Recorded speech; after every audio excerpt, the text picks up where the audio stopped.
So, das war unsere Unterkunft in Sibile bei der Anna.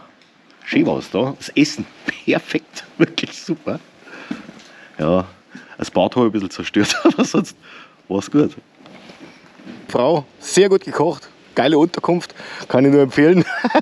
Das ist der Chef und die Anna hat für uns gekocht, war perfekt. Und jetzt ein großer Aufbruch, 3. Tag und wir fahren den Transfolgara, glaube ich heißt er. Ich kann mir das Wort nicht merken, aber das wird schon merken. Moped ist fertig, kommt auch schon perfekt. Wir sind gespannt, es soll ja interessant sein, kulturell, die Ortschaften sollen sich stark ändern zwischen der einen Seite und der anderen Seite von den Karpaten. Gut. So, da haben wir noch beide zusammen, Anna und Chefe. La rivedere. Genau, und das hat alle gefallen. Speziell das Essen, wirklich toll. Also es war jetzt halt auch richtig rumänisch, kein Toskana Hotel oder ähnliches. Ja, Radio ist auch soweit, Briefing haben wir gemacht, sehr gut, hat uns viel versprochen, soll halt gut werden. Alle Parameter stimmen, Wetter passt, Strecke passt, Team passt, Frühstück hat passt. Sehr gut, auf geht's. Es schaut aus wie im Nördlinger Ries.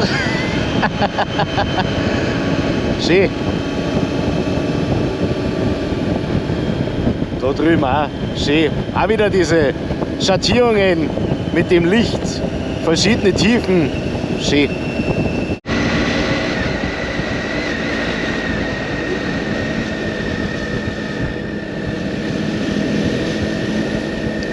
Der Hund, glaube ich, war ein Bär.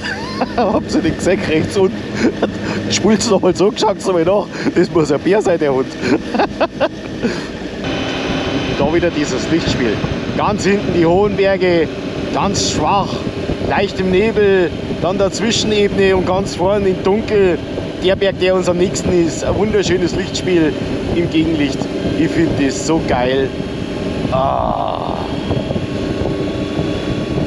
Weiter geht's.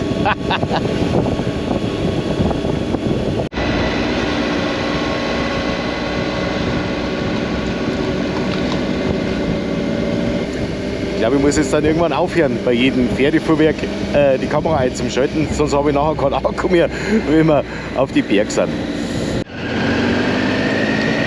Das da oben ist der Michelsberg, zumindest heißt die Ortschaft da so. Sah sehr interessant aus. Viel auch in Deutsch beschrieben. Scheint also irgendwie einen deutschsprachigen Hintergrund zu haben. Da steht es nochmal im Michelsberg. Interessant.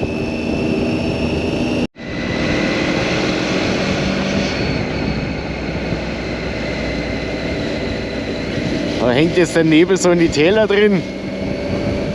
Wolken bei der Arbeit, sage ich immer. Und ja, das schaut auch wieder geil aus mit der Sonne. Super. Schön. Und Maisanbau. Es ist jetzt so das erste Mal, dass ich da in diesen Ebenen in Transsilvanien Mais sehe.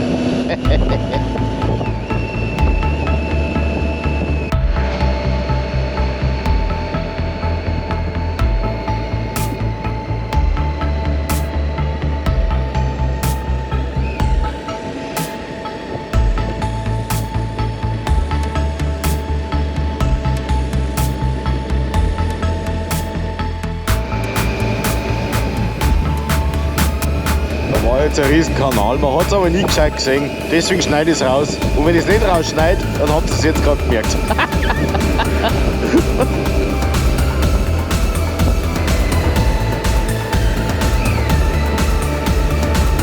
Ja, ich komme nochmal zurück zu dem Kanal. Das ist der Beweis. Ich brauche es nicht rausschneiden, schau hier. Wieder ein riesen Stauwerk.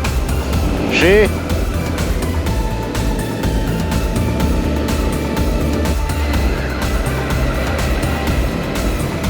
Schaut euch das an. Wow. Lecco Mucacco. Ja, das ist ja italienisch, das muss da ganz anders heißen. Buna muss es heißen, Buna. Da muss ich Gas geben, muss ein bisschen aufpassen. auch wieder eins der vielen Bilder, die ich so gerne mache, die sich immer wieder wiederholen und es kann schon keiner mehr singen, aber ich kann mich nicht dran satt sehen. Diese verschiedenen Farbschattierungen in die Berg, vorne, hinten, mit dem Gegenlicht, mit dem Dunst, mit dem Nebel, mit den Konturen. Ich finde die so schön. Vielleicht ist das ja eine Krankheit. Ich habe mir das schon überlegt. Vielleicht sollte ich echt mal mit dem Arzt reden. Aber es tut ja keinem weh. Und solange es ich genießen kann, dann soll es so sein.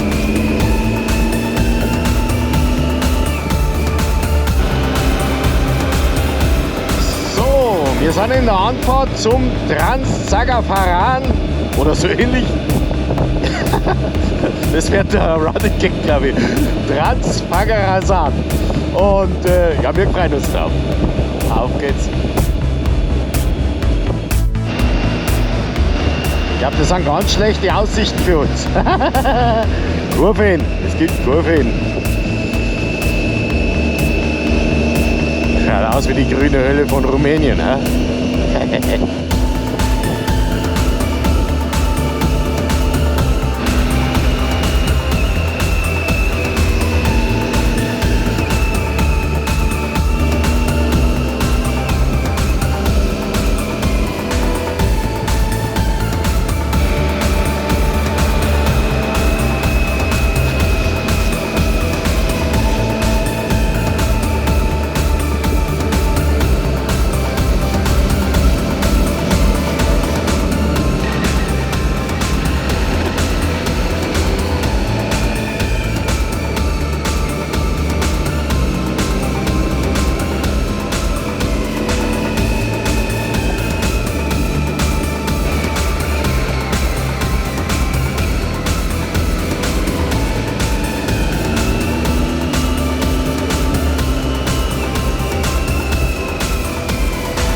Nochmal ein Ausblick, ha?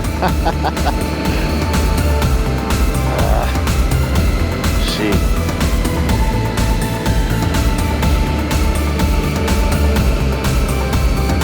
Hinten sieht man jetzt den schärfsten Teil der Strecke von dem Trans-Fagarasan. Ich habe geübt. Es sind viele Baustellen, damit komprimiert sich der Verkehr immer wieder. Ja. Ist natürlich eine Touristenattraktion, ist ja klar. Aber ist schon beeindruckend.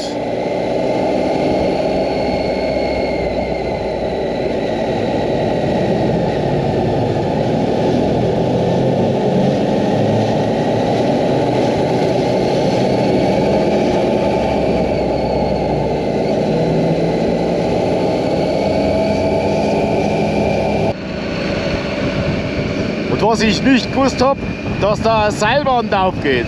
Das ist mir neu. Und damit ist ja klar, dass da drin der Schnee liegen bleibt bis lange ins Sommer rein und das erst ziemlich spät im Sommer eröffnet wird.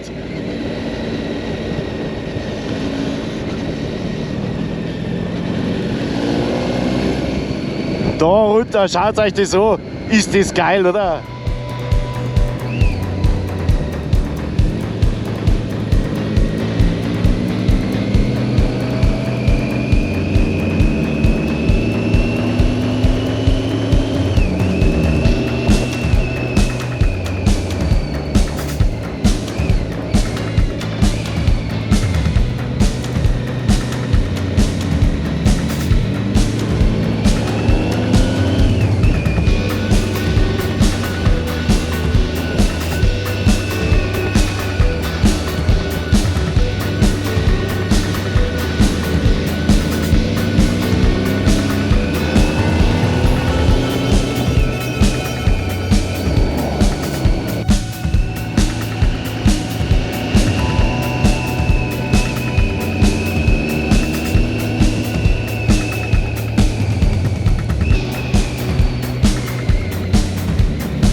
Da hinten sieht man noch alte Wege und eine alte Mauer.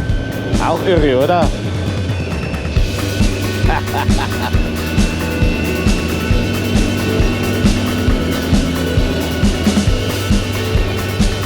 Schaut euch das an.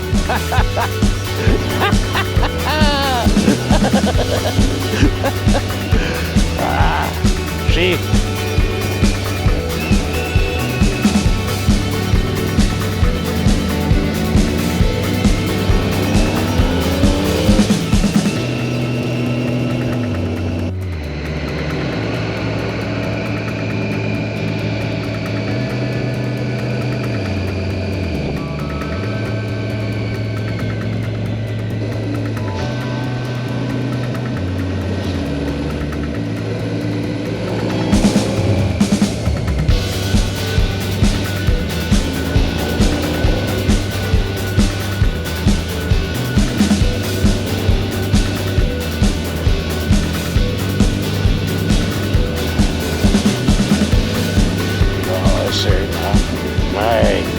Da wieder so Wege, schaut immer aus wie so alte Säumerwege oder ich weiß auch nicht, also irgendwie eine alte Passage. Und wenn ich mich nicht irre, dann haben sie die komplette Straße mal vor ein paar Jahren gesperrt, komplett, für Filmaufnahmen und zwar für Top Gear. Und da sind die dann wie die Kranken mit ihren Sportwegen aufballert. Ja, also wer sich für sowas interessiert, interessante Folge, Top Gear.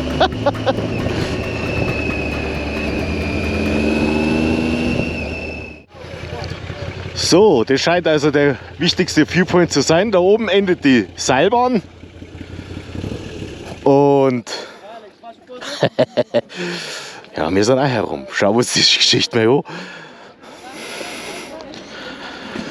Das ist er. Transfagarasan. Ich habe geübt. Und schaut euch die Ebene an. Aschi. Wolken bei der Arbeit. Geil. Das war jetzt die andere Alternative gewesen. Da haben wir uns gedacht, dem trauen wir nicht.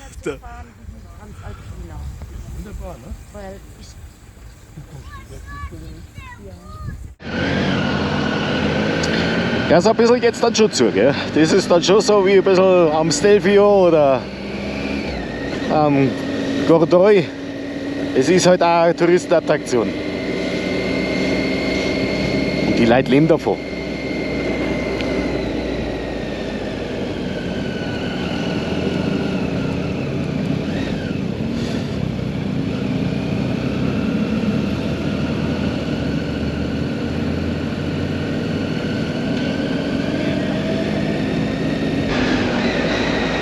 So, durch den Tunnel durch sind wir jetzt auf der Nordrampe des Transfagarasan. Ich hab's wieder geschafft, ja, ich hätte es sonst noch mal reingemacht. Und ja, super.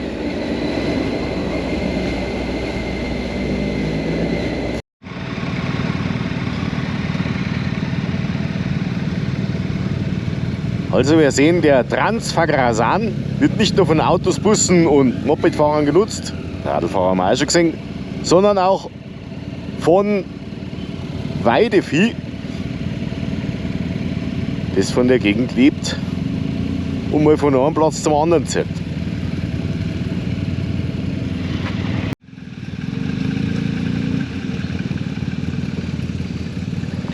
Man weiß jetzt gar nicht, was der Schäferhund ist. Es sind so viele Hunde dabei. Vielleicht gehören die alle mit dazu. Aber ein Schäfer, den erkennt man. Da sind manche Hunde dabei, die schauen schon aus wie ein Schaf. Da haben wir jetzt noch ein ganz komisches Schaf dabei.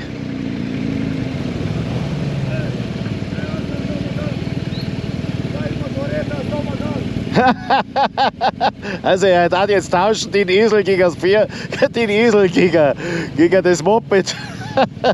Das wollen wir nicht, das wollen wir nicht.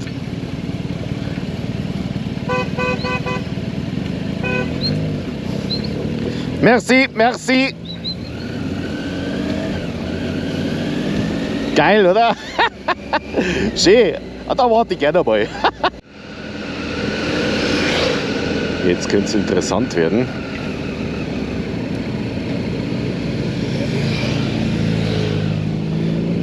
Seht ihr das?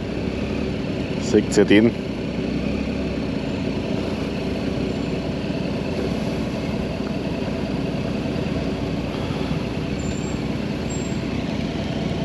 So klar ist der aber nicht, mein Lieber, weil die gesagt haben, die waren da so klar. Also, mein lieber Schwan, das hätte ich jetzt so nicht erwartet.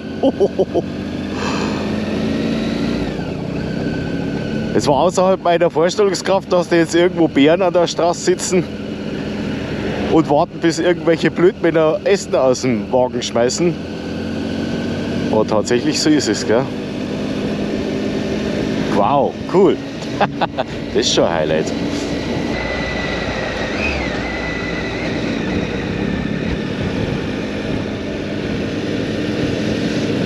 Also dieser See, der muss richtig groß sein. Wir fahren da schon seit langer Zeit immer wieder diesem See hinterher. Was eine schöne Straße ergibt, weil die Straße der Umgebung natürlich folgen muss, oder dem Gelände. Aber der muss riesig sein.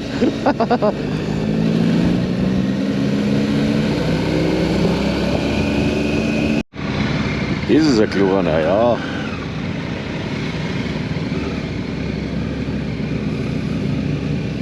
So ist natürlich der vorgestellte Hampelmann. Naja.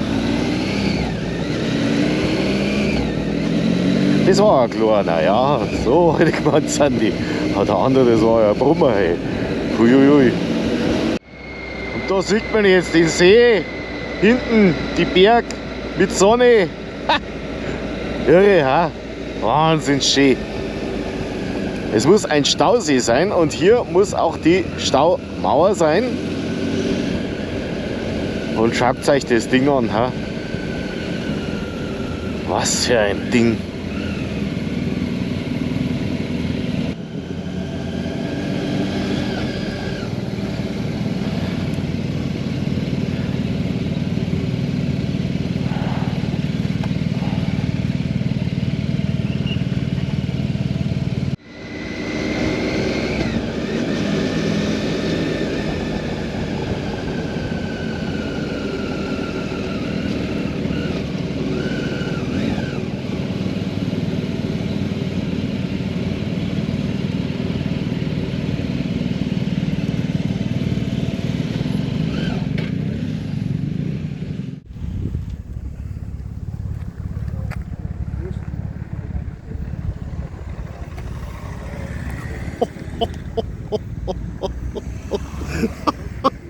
Du kriegst beim Runterschauen kriegst Angst.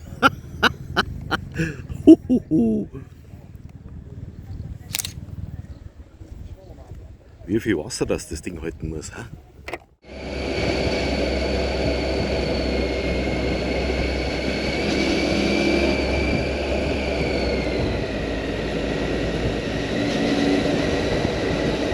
Geiler Canyon, was? Hey.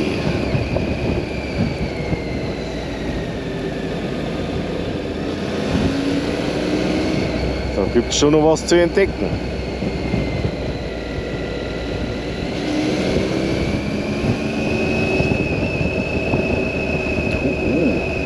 Kathedralen der Natur, sage ich immer. Große Steinberge, das sind Kathedralen der Natur. Ein bisschen was sieht man davon, das meiste ist zugewachsen.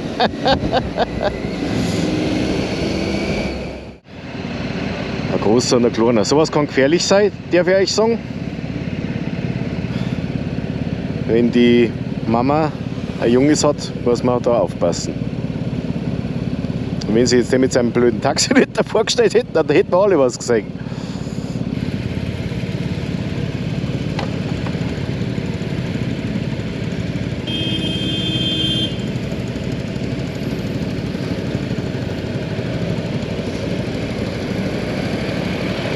Oh oh.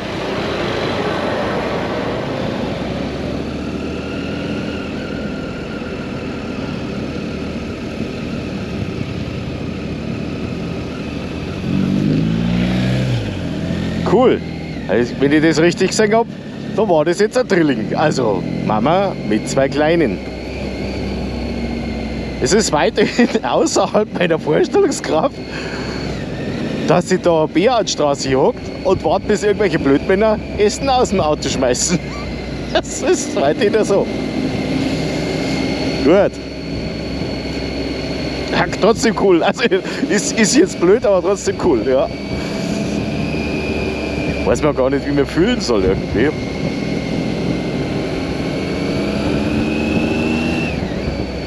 Ja, ich rede mir jetzt ein, ohne geht's nicht. Weiter geht's. So, jetzt ziehen wir unsere Konzentration wieder auf die Landschaft. Schaut euch diese Landschaft an.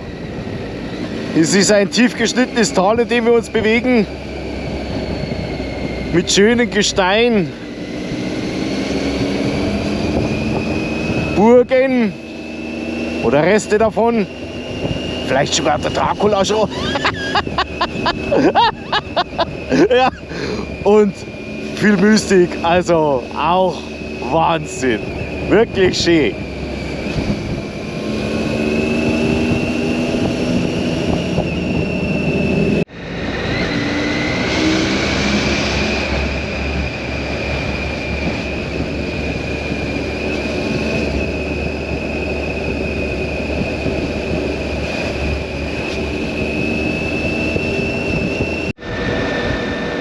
So, wir sind jetzt auf der anderen Seite von dem Transfagaran,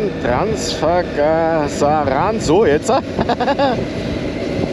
das ist fast wie ein anderes Land, also wenn man sich die Ortschaften jetzt anschaut, die haben alle einen Zaun statt der Mauer, einen kleinen Vorgarten, statt das bis vorne hinbauen. Die haben scheinbar weniger Angst vor die Leute, weil man kann da jetzt ins Grundstück reingehen ohne große Mühe. Das war auf der anderen Seite von den Karpaten war das anders. Die haben die Ortschaften gerne bis an die Straße gebaut, dann war da immer ein großes Tor und da ist man reingegangen und dann hat man abgesperrt, damit am Jahr keiner klaut. Genau. Da hat uns der Rado darauf hingewiesen, wir sollen einmal achten, ob was uns auffällt, wie die Ortschaften sind. Unterschiede. Oh, das ist das, was mir jetzt aufgefallen ist.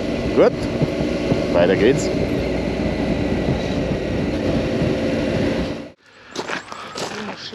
Das ist unser Objekt der Begierde. Die Kathedrale von Curtea de Argeș ist eine rumänisch-orthodoxe Kirche im neobyzantinischen Stil mit mauretanischen Arabesken. Sie ist die Grabesstätte der rumänischen Königsfamilie.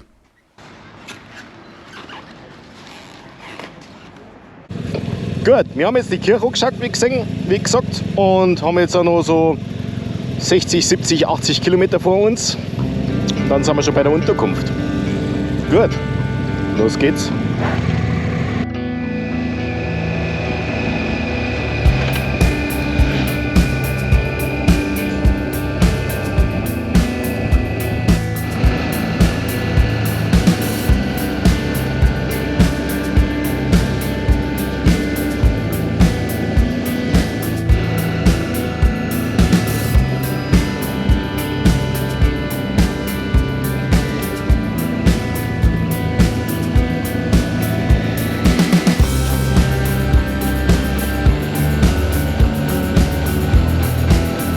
Also hier, Blumen, Fahnen, Blumen, sauber sage ich.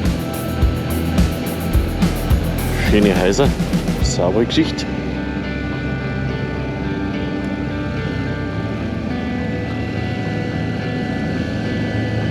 Kambulung.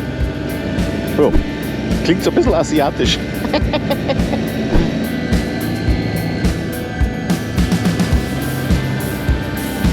Vielleicht ist da die Sparkasse.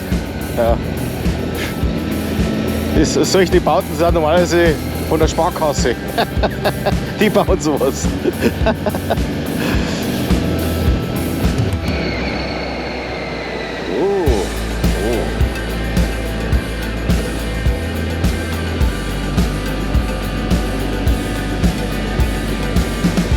Die Gegend hier ist jetzt wieder komplett anders. wie noch vor 50 Kilometer oder sowas. Auch wieder eine sehr interessante Ecke hier. Und ich denke, wir sind ganz kurz vor unserer Unterkunft. Da hat es geheißen, wer nicht unbedingt dahinter fahren will, der kann sein Moped da hier irgendwo parken und kann dann beim Radio mitfahren. Aber ich glaube nicht, dass jemand den Anspruch nimmt. Gut. Großer, schwerer Gegenverkehr. Also für die Kuh.